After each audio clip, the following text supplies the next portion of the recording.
Good evening and welcome to yet another edition of Let's Talk Politics. I am your host, Micheal Gordon. This is a very special program brought to you by the People's Progressive Party, where we discuss the political issues of the day. Of course, there has been much rhetoric, there has been much activity within the body politic in the Republic of Guyana, so there is much for us to discuss. From time to time, I would invite some of my very close colleagues who I would have rubbed shoulders with, not just in the most recent campaign, but we have worked on a number of projects in the interest of common goals. I'd like to also thank you for joining us in your homes and wherever you are, whether from within the length and breadth of Guyana, and also in the diaspora, whether it's in Antigua, New York, Trinidad and Tobago. Welcome to Let's Talk Politics. I have three distinguished guests with me tonight, and they are, of course, Ms. Vanelda Harris. Many of you will know Ms. Harris. Vanelda, welcome to the program. Thank you so much for having me this evening, Gordon. I'm happy to be here. You're welcome. And last but by no means least, Mr. Dion Younge. We are also having Dion, we're also having Dimitri Ali, who is having some technical challenges. But Dion, welcome to the program. All right, I believe Dion's mic is muted. And I'd like to, for the few hiccups we may have, I'd like to remind our viewers and our listeners that this program is being done remotely. We are in 3 or 4 separate locations. So we're at the mercies of the World Wide Web. So if there are any challenges, please forgive us. But our technical team continues to do the best that they can to ensure you have a very high quality program, not just technically, but as it relates to the content. So Dion, welcome. I presume you've gotten over your issues? All right, we continue to have some Can you hear me? challenges. Yes, welcome You to hear this me, Michael? program, Dion. Yes, we're hearing you. Welcome. Okay. Thank you, Michael, and good evening to all our viewers and listeners. Okay, I'm going to begin with you, Vanelda. You, by virtue of your daily activity and the work you do, you have very close proximity to what has been taking place in the political realm in Guyana. More so, some of the activities and some of the rhetoric you're hearing in the National Assembly and comments coming out of members of the National Assembly, specifically those from the opposition side of the National Assembly. Recently, the government of Guyana launched the forgive me, I too am having some technical difficulties. Recently, the government of Guyana launched the GOAL initiative, which is the 20,000 scholarships promised in the People's Progressive Party Civic Manifesto. And the PPP continues to deliver on its manifesto commitments. Vanelda, I don't like to use the word promises. When the PPP inserts initiatives into its manifesto, it has to be seen and based on the track record of the PPP on delivering. What we do, we don't make manifesto promises. We make manifesto commitments. And as such, the Guyana Online Academy of Learning, or the GOAL initiative, has commenced the invitation of qualified applicants to apply for online scholarships. More recently, you found and this of course is being done through the Ministry of Public Service, Minister Sonia Parag and her team, and her capable team. Recently, however, and laughably, there have been some utterances by the immediate past Minister of Public Service, Ms. Tabitha Sarabuhali, who, among other criticisms, is about to query in the National Assembly or has submitted questions for the National Assembly whether a needs assessment was done as it relates to determining what areas of focus need to be tapped into by the GOAL project for training and the offering of scholarships.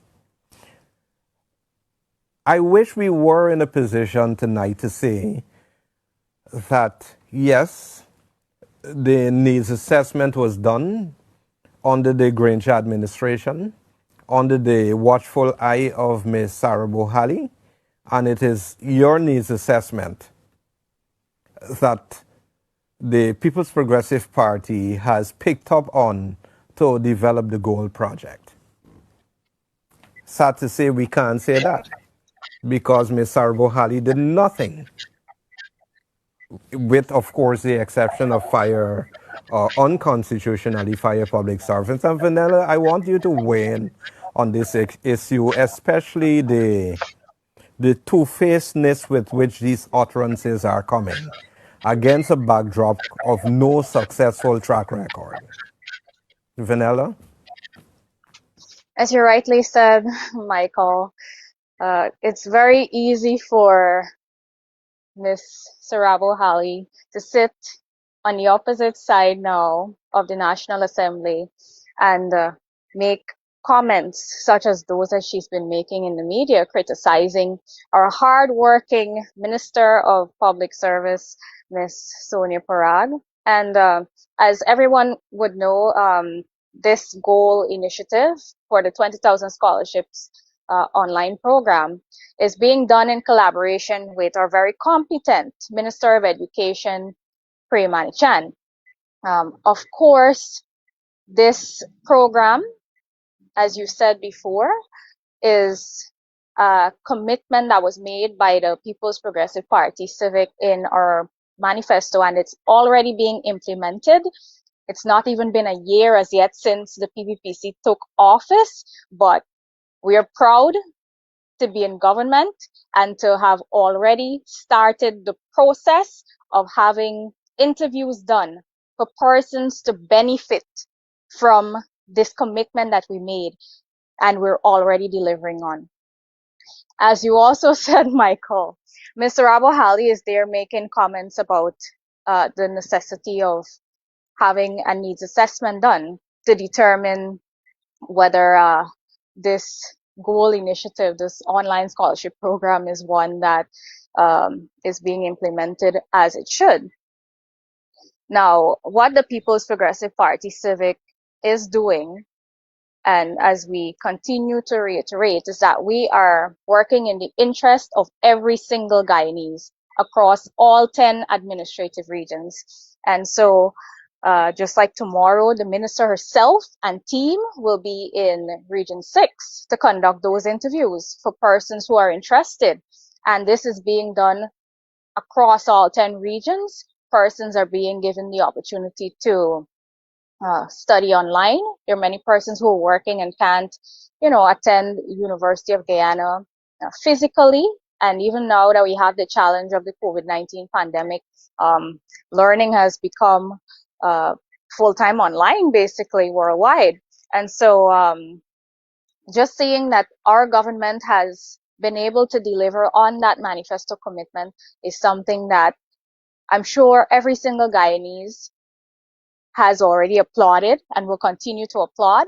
The former minister, Sarabo Hali, her call for the needs assessment, I must say, is very ridiculous. As you said earlier, Michael, what is it? What is her track record? What is it that she left in office when she served as Minister of Public Service? What did she do as a minister for Guyanese people? And I know that our viewers looking tonight, I'm sure that they feel the very same way. For her to sit there and criticize our government, the ministers who are working assiduously every single day to ensure that we deliver for the Guyanese people, to ensure that our people, our human resources are developed. And the thing is to, if she would go and she would check out the site that has been launched even about this goal initiative, she would see that the programs being offered are at various levels, from certificate to undergraduate, postgraduate, and they're being offered in various fields. And so Guyanese who are interested in various areas, not one set of people or one particular area is being focused on. It is very important that people know that there's a variety of courses and programs being offered online at all levels, whether certificate, undergraduate, or postgrad. Whatever you're interested in, you can go and you can check out the Goal Initiative online scholarships program, and you can see for yourself what is there. So for Minister Sarabo Hali to make those comments, I mean, I guess in opposition, you have the time, right? And it's very easy to sit there and criticize when there is nothing that you can speak to that you yourself would have done at all for the Guyanese people. And that's my take on it. And I'm sure that the viewers agree too. Absolutely. Former minister, 100%. and forever so shall it be. Dion, I want you to comment on this particular issue. It's very easy, Dion, to criticize something. But it's embarrassing to say the least when you were in a position to do even better and you didn't, but yet you criticize something that comes after you and trumped everything you could have possibly done or even conceived. Dion? Michael, look, yeah, Michael, the Yes, thing go is this, ahead. Michael. There is nothing, there is absolutely nothing. This young lady who served as a minister a couple of moons, there is nothing significant. Whenever the name Serba Ali right, come up, first thing people had, oh, she fired this body. Look, what's the first thing she'd have to take in office? Fire a set of Guyanese, fire persons who serving longer than her age. I know. Look, if it's permissible to call, for instance, like Mr. Grant. Mr. Grant is a public servant all his life, and at an instant, this person who got all this vice, know what is all the right, have nothing at all to show for it. It sometimes, right, when we can't do something, we always say it is being done wrong, and this is not the way. Miss Ali had the chance. And she know that her chance would have been short-lived because she came in after the no confidence motion, and there was the election looming at any time with all the wrong and thing that went on. She know that her time there would have been short-lived. So she should have used that time to do something meaningful. Instead, no. No, there's a goal initiative. Look at this program. She should have made some time to be a part of it. Instead, you know what? No, criticize it. Criticize it. Being Look, an opposition is not there to criticize. There's constructive criticism. Her criticism of this program is in no way at all. In no way at all can she justify the criticism she's making.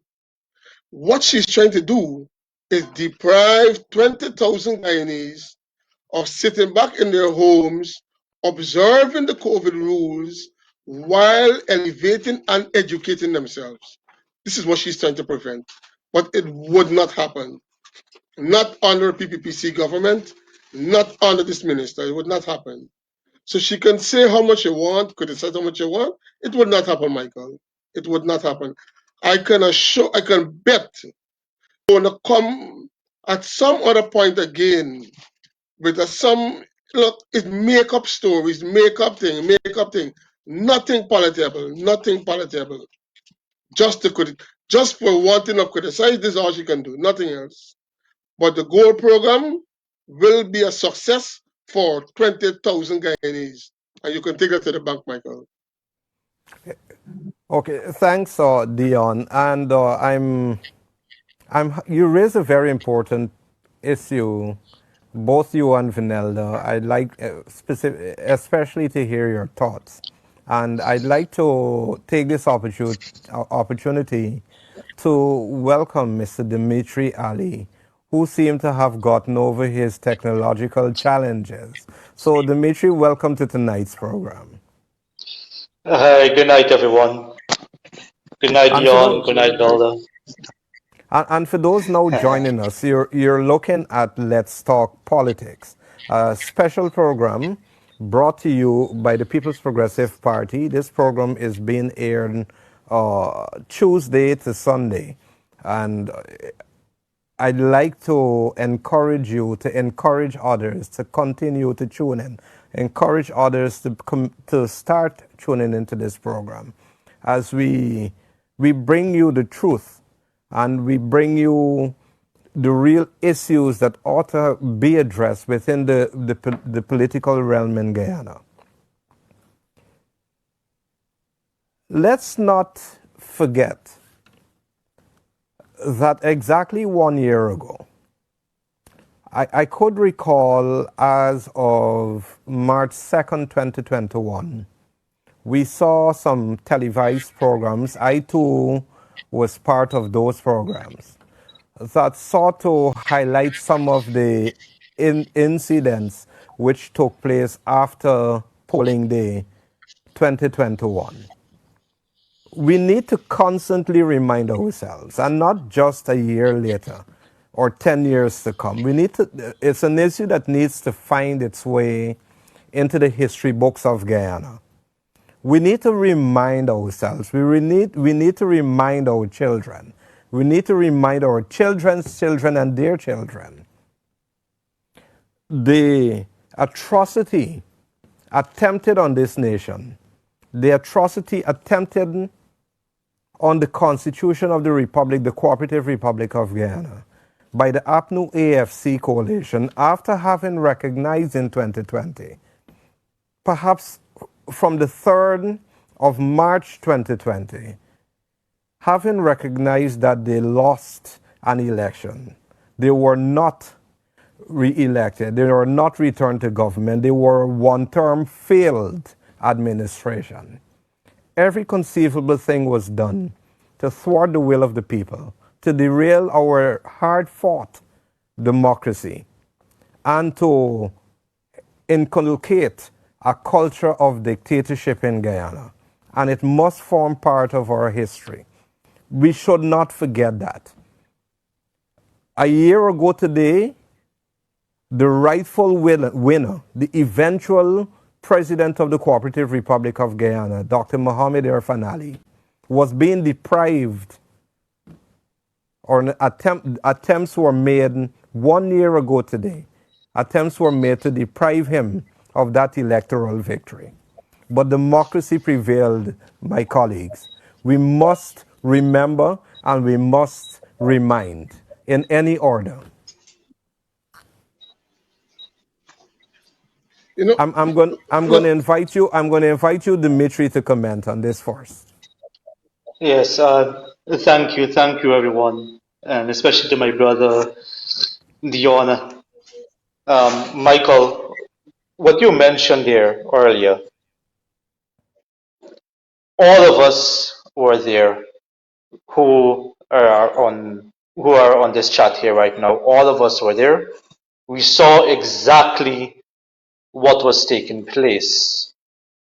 But what was taking place there, which was orchestrated by the Grange administration at that time to thwart the will of the people during the elections time, just after the election, sorry.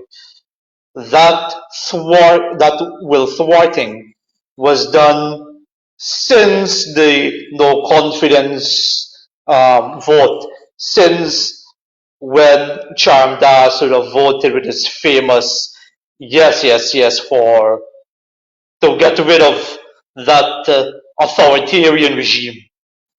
He made that choice, And from that moment, APNU had kept orchestrating events that would have led them to the eventuality an, of losing the elections, of getting us in place, the PPC government in place. You can't avoid what is coming, and that is what the APNU refused and they abused from the people of Guyana. When we were there waiting in GCOM's building, that is what was at Ashmin's building, the things we saw, that was close to horror. It was something that should be witnessed and see who the real devil really is. And we saw that. We saw that from Vorda Lawrence, the way that she behaved, signing that paper that was read out by Mingo. That whole that whole day in that one day was so horrible. And though Guyanese should witness and see who the real devil is, it's still, I still feel that it's something that we should all not all see, because it it is us, it still hurts a lot of Guyanese today. And like you said before, Michael, it cannot be repeated. And Dr. Irfan Ali had lost all those months of what we should have started a new economic recovery for Guyana. And all of that was paused due to thwarting of the elections, through to the stupidness, the stupid mentality of what we call the PNC of today was just stupidness. And I, allow I, I, I my certainly, colleagues to go. I certainly can't disagree with your last comment, Dimitri. But Vanilla, I know you're very passionate about this issue. You too, Dion. You and I have had lots of conversations about this, Vanelda.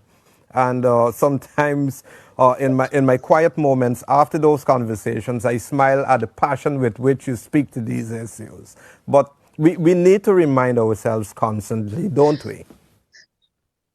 Yes, of course. But the first point I want to make is that what we have seen is that regardless of how much evil people try to do, regardless of what people try to deny you, I mean, in this case, we're talking about the attempt to rig the 2020 elections by the APNU-ASC, that obviously failed eventually. I mean, it took 5 very long months, 5 months of torturing Guyanese people, but the truth prevailed, democracy prevailed. And that is something that, it's a lesson that is there for generations to come. And as much as, it was a terrible experience, I mean, for me as a young woman in politics, I would have never imagined that in 2020, I would have had to experience something like that. It was horrible.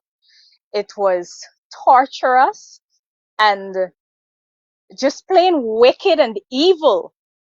What we saw for those 5 months were collusion that everybody knows about, with GCOM officials that should have been operating transparently, should have been doing their work professionally, regardless of their personal side, regardless of where they sit politically, holding the office that they hold at GCOM, And that is the greatest disappointment, I believe, for all Guyanese. And it is something that the PPPC government is prioritizing. As I'm sure you would have heard before, our President Ali has already mentioned that we need to have that looked after before we can ever have any elections that we can deem credible in this country. We need to have GCOM revamped. We need to have proper systems in place to avoid what happened in 2020 from ever happening again. Guyanese did not deserve that. Guyanese went to the polls on March 2nd and voted. And in a couple of days, what should have happened was President Ali should have already been sworn in, and Guyana should have already been on the path to economic recovery. As you know, our 2021 budget mentions that. And we had to, that day represents indeed what it is. We have to look after it. We have to get Guyana back on track because of the disaster that happened for the past 5 years under the APNU AFC government. But for sure, Michael and my other comrades who are here on this program, and even the viewers, what the PPPC government is working for, and everything that our government does, we do in the interest of every single Guyanese, and that includes ensuring that when we have elections come 2025, the will of the people will be respected. We will have an elections commission with systems in place that will ensure that what happened at the 2020 elections never happens again, because democracy is very, very important. Very important. It is very disrespectful, and the APNU AFC disrespected Guyanese people since 2015 when they assumed office, with a lot of the things that they did in government. But the blatant attempt really showed when we had the no confidence motion in 2018, and they refused to call the elections in the 3 months stipulated time frame that is in our constitution. And we saw up until 20, when we had the elections, all of their attempts to delay the elections from happening. When the elections happened, we saw the attempts to rig the elections. They went as far as they could have gone. But as I said, when I first started to speak on this issue, democracy prevailed in the end. The truth prevailed in the end, and it always will. But I want Guyanese to know that President Ali is very, very passionate about ensuring that the Guyana Elections Commission is restructured and revamped in such a way that come 2025, when we have elections, and even for the local government elections that should be happening soon, that we have credible elections. And when Guyanese people go to the polls and they vote, their will is respected. It is ridiculous, and it was ridiculous for elections to have happened on March 2nd, 2020, and for the Guyanese people to have been tortured and denied their rights for 5 months. 5 months. And we will never forget that. Never. Guyanese will never forget that, because it affected the lives of many persons in many ways, including economically. And of course, that has to be said. In the all of this took place in the face of a pandemic, and Guyanese were really hurting, health-wise as well as financially.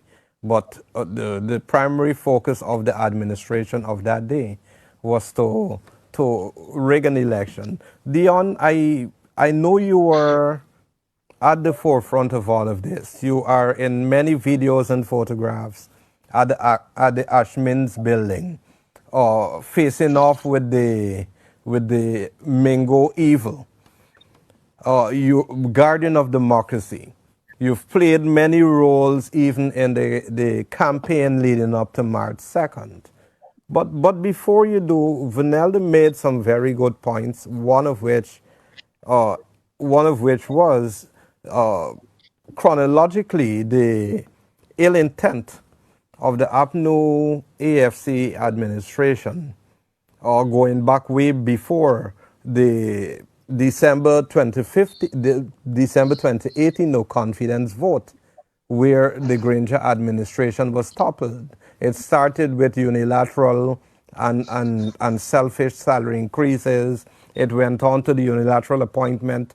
And there is where of the chairman, of then chairman, former chairman of the Ghana Elections Commission, Justice James Patterson. The point you made, Vanelda, and just bear with me a bit, Dion. The point you made, Vanelda, was that President Ali, of course he is very clear about his intention to ensure that we have an honest commission that is capable of executing a free, fair, and transparent election. Um, Notwithstanding that, and rest assured, and I want to say to the Guyanese people, rest assured, make no mistake, the People's Progressive Party Civic is not interested in tilting a commission in its favor to guarantee itself an electoral victory, win, lose, or draw. And that is precisely what the David Granger administration did.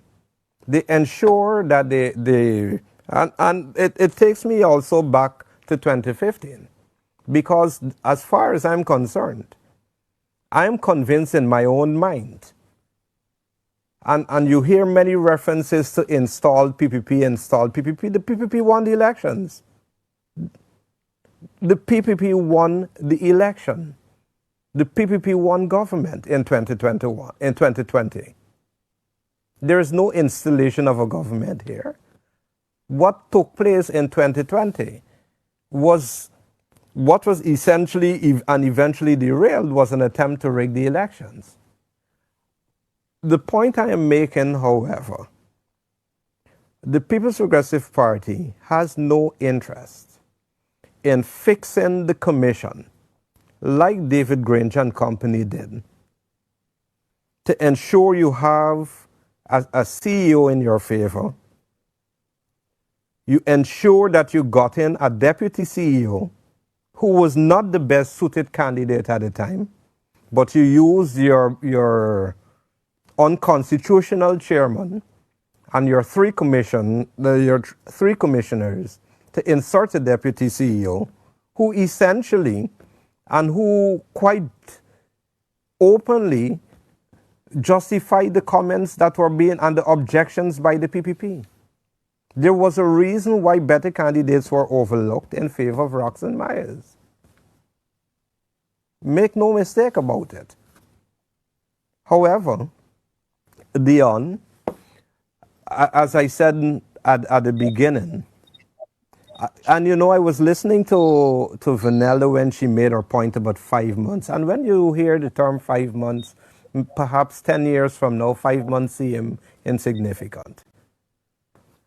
That is why I believe the stories have to be told. The experiences have to be shared, must be shared. And it must remain etched in the minds of generations to come. The events and the manner with which has happened, it took place in the context of the history and the nature of the beast called the PNC, Dion. Michael, let me roll you back a little here. What happened after March 2nd?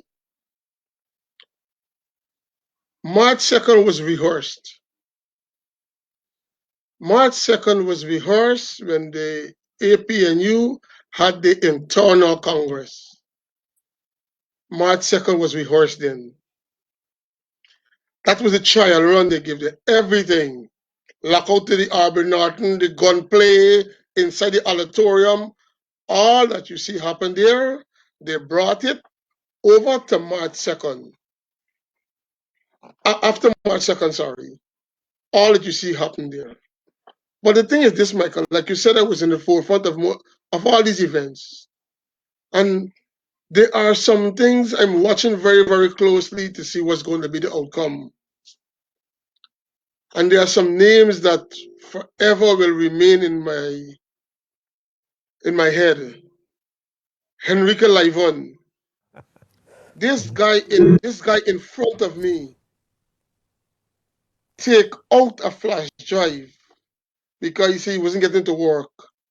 Take out this flash drive. I'm telling you, 1 o'clock in the morning, took out the flash drive. He wasn't getting first before that. As we were continuing to check and go through the statement of polls, Livon said the screen wasn't working. And they went around. Diligent as it is, one of our comrades get up and just plug in back a plug, and everything came back. 2 minutes after then, Mr. Livon get up and took out the flash drive, I believe. Mr. Livon did in front of the CARICOM observers, U.S. ambassador, Canadian, British High Commissioner, the local parties representative, police officers. He is in front. And when he was confronted, this guy openly denied he never did this. And we went on and look, every day, it got worse and worse and worse. But in all of this, in all of the things that they try, the People's Progressive Party and their agents were focused on every step of the way. We did not take our eyes off the statement of polls. When they tried to throw us out the building, they had to do it physically because we didn't walking out. They were met with the strength ever PPP resilience. And it will remain in their minds.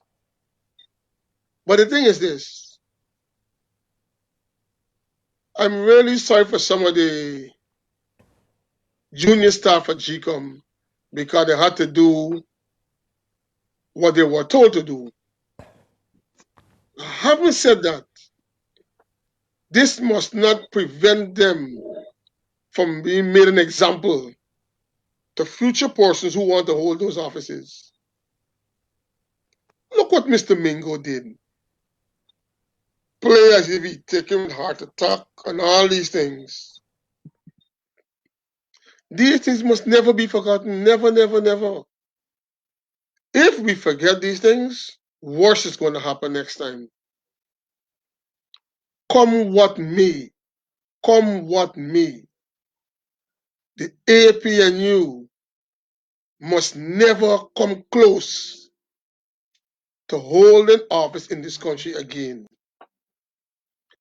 Because they will remember how resilient and how strong we were at 2020 elections, and the dictatorship will be worse in that time. So come what may, it is upon us, the foot soldiers, the agents for the PPP, to make certain at the upcoming elections, that I don't know what they will have by then, but presumably they go back with the APNU, which I doubt. Presumably they go back with the APNU. They must not even come with 20 seats. Strong And words. we must chip into that day. Strong Into word. that day by day. Very, Very strong words, Dion. And we could go on and on and on as we discuss this particular issue of what took place exactly a year ago, March 2nd coming forward, and even before March 2nd. But there are some other things I want us to discuss, among which is the joke of the day.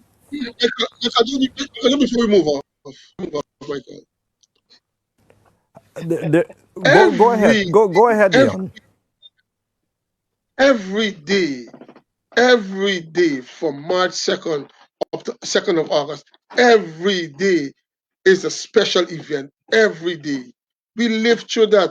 How could we wake up and think, oh, this no, it could never go away from your memory. Could never, never go away. It could never, never, never go away.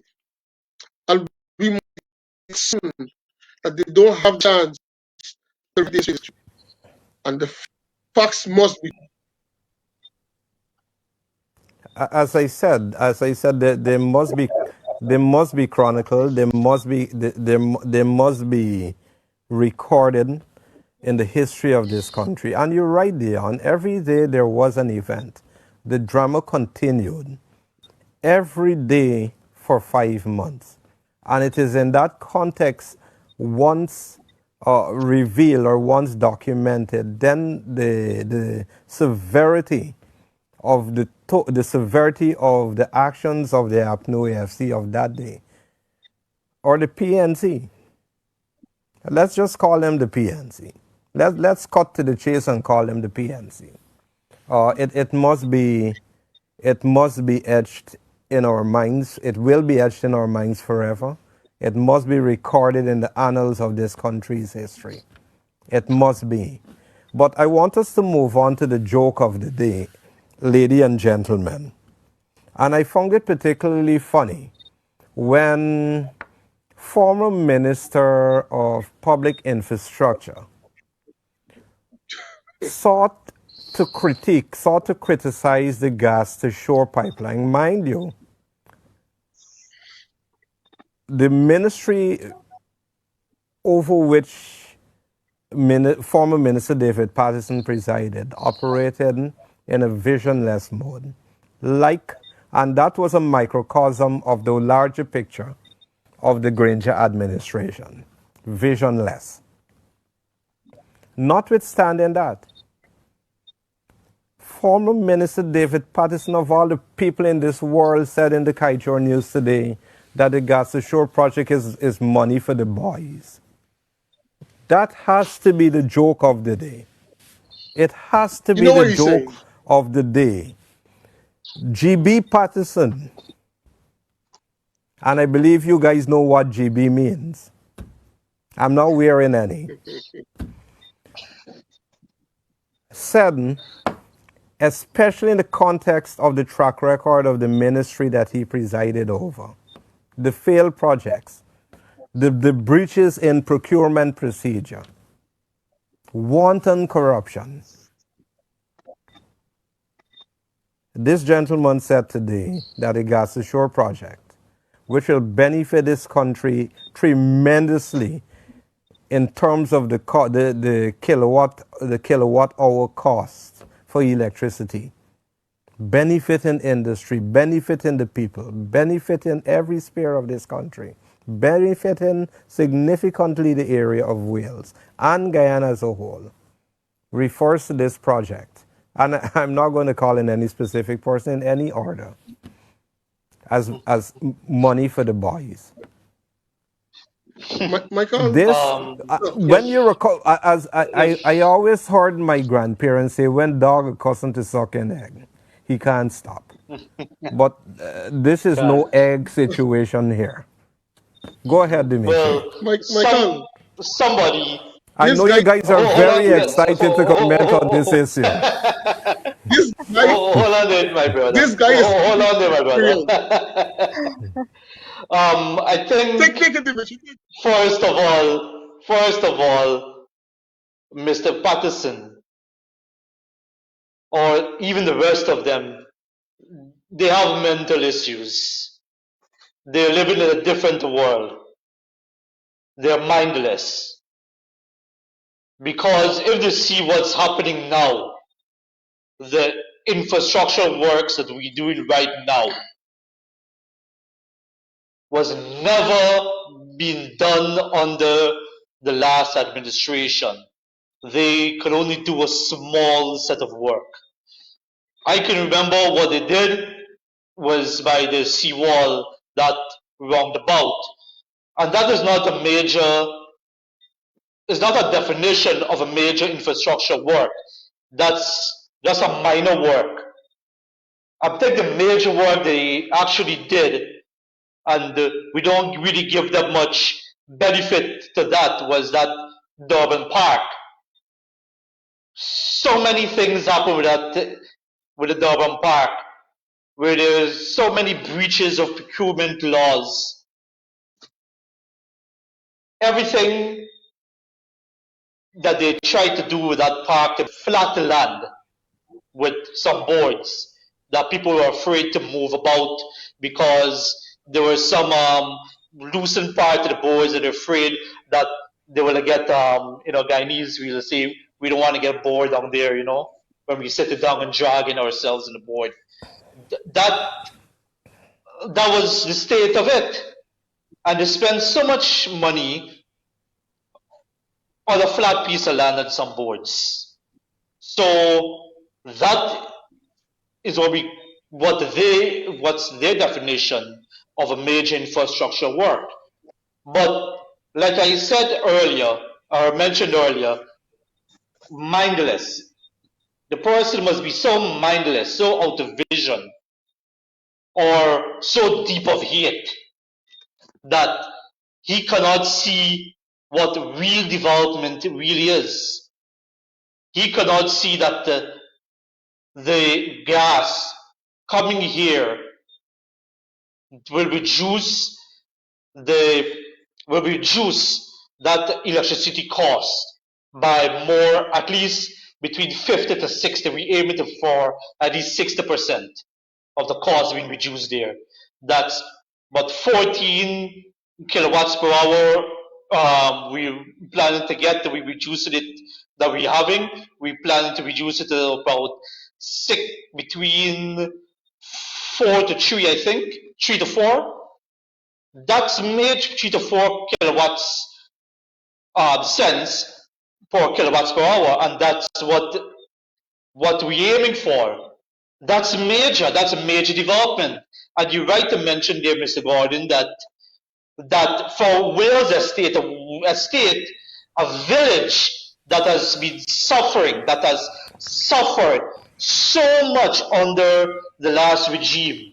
Brought to its knees by David Granger and Company.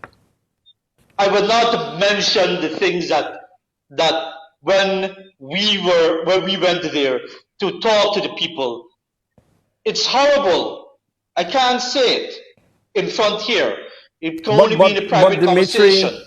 Dimitri, unfortunately, and I am so saddened by the fact that we go for 1 hour and there are so many issues we cannot, for us to cover, and we cannot adequately ventilate those our thoughts within those hours. We have a 3 to 4 cents we're going to pay for that, for the kilowatts an hour. That's a major development, and that's what business sector wants. That's what the overseas people, when they come into Guyana, the major factories, that's what they want. They want cheaper electricity. That's what the gas onshore is bringing. I'm gonna ask Vanelda to come in here, and I'm truly sorry, Dimitri, you can't get the time on this issue that you truly deserve because of our time constraints. Vanelda, Mr. Patterson's comments. No, as you said, it is extremely hilarious to hear David Patterson make such a comment. A man who would have taken Guyanese taxpayers' money to purchase for himself a bracelet, a gold bracelet worth hundreds of thousands of dollars, money that people, the ordinary man, doesn't even make in 2, 3, 4 months, right? Some people make that amount of money in a year, right? So for David Patterson to make such a comment about the Gas to Shore project. It is hilarious. And as you said, it shows the lacking of vision that the APNU AFC has. And it proves why the APNU AFC failed as a government in the last 5 years. Because you have a project, a gas to shore project, that is going to reduce the cost of electricity for Guyanese all across this country by at least 50%. The cost is going to be cut by at least 50%, which means that Guyanese will have more money in their pockets. Something that the PPPC government always speaks to. We want to put more money in people's pockets. We remove taxes, the VAT, all of the ridiculous fees that the APNU AFC would have increased and introduced in the 5 years.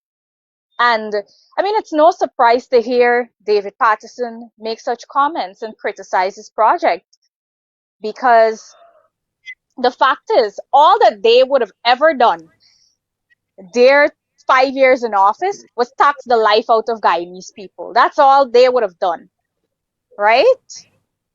All they know to do is to take away money from Guyanese people. The only people that could have lived the luxurious lifestyle was APNUFC, ministers, government officials, and their family and friends.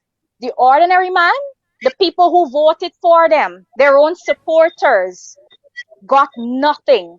And David Patterson making such a stupid comment after having used taxpayers' money, my money, your money, our viewers' money, to purchase a gold bracelet worth hundreds of thousands of dollars.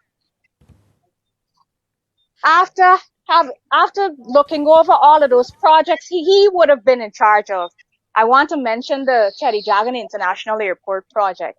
When the PPPC government took office, that is something that we had to make a priority to revisit, because we Guyanese would have gotten trash for their money.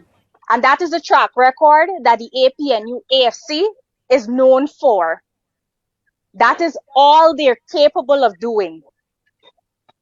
Negotiating contracts that result in mediocre work. I mean, Dimitri mentioned the Durban Park. They robbed Guyanese people millions of dollars in that project alone.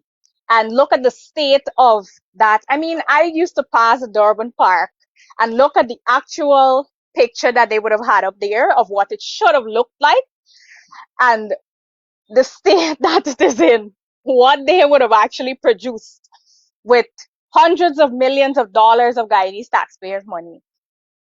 And that is their track record. That is what they're proud of.